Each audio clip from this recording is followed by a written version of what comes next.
Bonjour les technologues et bienvenue dans cette vidéo où on va essayer d'expliquer simplement ce qu'est un algorithme et un organigramme. Comme pour l'ensemble des vidéos qu'on a fait jusqu'à présent, on va essayer d'expliquer pourquoi on parle de programmation dans un sujet du brevet. Je vais reprendre tout simplement les mêmes principes que sur les autres vidéos. Vu que jusque-là, on a travaillé et on va travailler sur des systèmes autonomes, dans le sujet du brevet, on va forcément parler de programmation. Effectivement, on a vu dans la vidéo sur la chaîne d'information que pour être autonome, un système avait besoin d'une partie traitée. Et c'était dans cette partie que l'on retrouvait le programme, l'algorithme. Par conséquent, vous aurez forcément des questions sur la programmation au sein du sujet. La programmation, dans un sujet de brevet, va prendre la forme d'algorithmes et d'organigrammes. Il est donc nécessaire d'expliquer ce que sont ces deux termes. Avant ça, voyons un petit exemple de sujet où l'on voit ici le type d'organigramme qu'il faudrait compléter. Ça peut prendre cette forme-là avec un organigramme complet. On peut parfois avoir une forme un peu différente d'organigramme, mais qui reste relativement identique. Ou alors des bouts d'organigramme qui sont à compléter, à modifier. Quoi qu'il en soit, il faut qu'on apprenne à réaliser ces schémas-là et à comprendre comment ils se lisent. Pour revenir un peu sur des définitions, on va d'abord essayer de définir ce qu'est un algorithme.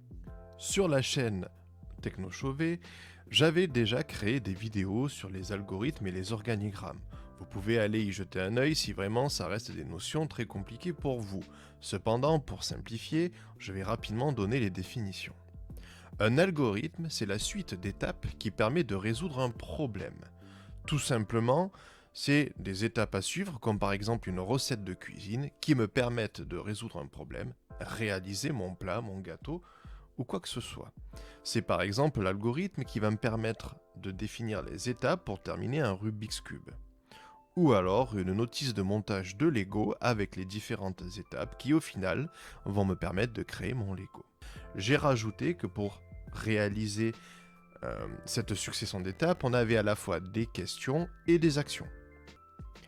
Un organigramme, c'est tout simplement un schéma qui va permettre de représenter assez facilement un algorithme, toujours avec des questions et des actions. Pour vous aider à comprendre comment dessiner un organigramme, je vais me baser sur une vidéo que j'avais déjà faite dessus, où je vous montre les différents symboles à placer. Au niveau des symboles possibles, on a tout d'abord la bulle dans laquelle on peut mettre un début ou une fin. Ensuite, il y a la question, qui se positionne dans un losange. Cette question n'apporte que deux réponses possibles, oui ou non, vrai ou faux. Soyez vigilants sur le sujet de bien vérifier où est placé le oui et le non afin de ne pas vous tromper. Parfois, ce sera à vous de les rajouter. Il y a dans les rectangles les actions. C'est tout simplement des actions à réaliser au fur et à mesure. Pour terminer, on peut retrouver une fin. La fin n'est présente que si il est prévu dans votre algorithme que le programme s'arrête.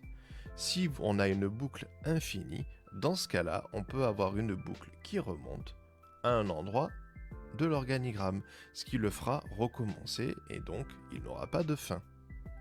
Il est possible aussi dans des organigrammes plus avancés qu'il y ait plusieurs fins possibles pour terminer les actions et terminer le programme. Pour essayer d'être un peu plus clair, nous allons prendre l'exemple que j'avais donné auparavant. Avant ça, n'oubliez pas qu'un organigramme se lit toujours du haut vers le bas. Si jamais on doit remonter, c'est qu'on suit un trait ou une ligne qui est en train de remonter sous forme de boucle. L'exemple que j'avais donné, qui n'est pas le meilleur des exemples mais qui vous permettra de comprendre, était la situation suivante. J'ai un hamburger ici que je ne veux pas qu'on me vole. J'ai donc placé un détecteur de passage et une sirène. J'aimerais que dans mon programme, la sirène soit éteinte, et si quelqu'un passe, elle s'allume et retentisse pendant 30 secondes. Puis s'éteigne et revérifie si quelqu'un arrive. Pour faire ça, c'est relativement simple. Déjà, je commence toujours par un début. je mets donc dans ma bulle début. Au début, en général, dans un programme, on essaie d'initialiser les variables ou d'initialiser le système. Donc moi, je vais déclarer qu'au départ, ma sirène est éteinte. Je vais ensuite poser une question qui va être tout simplement « Est-ce qu'il y a quelqu'un ?»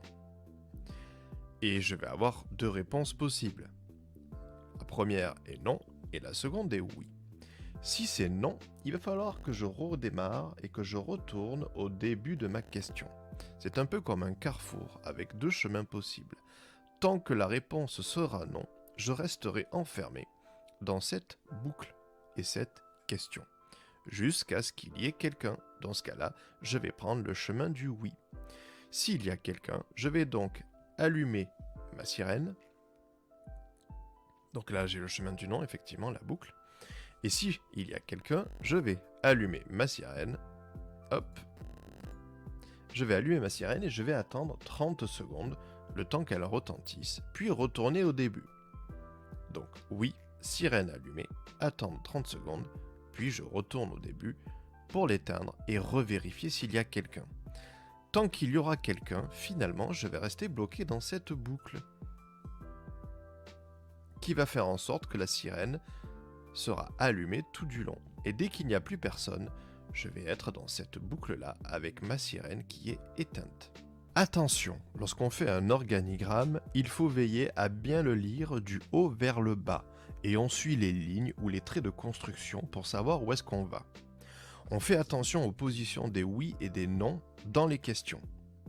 Pour terminer, on lit bien les documents ressources parce que dans le sujet, en général, vous aurez l'explication au programme, ce qui vous évitera de tout inventer, mais simplement d'aller chercher l'information au bon endroit.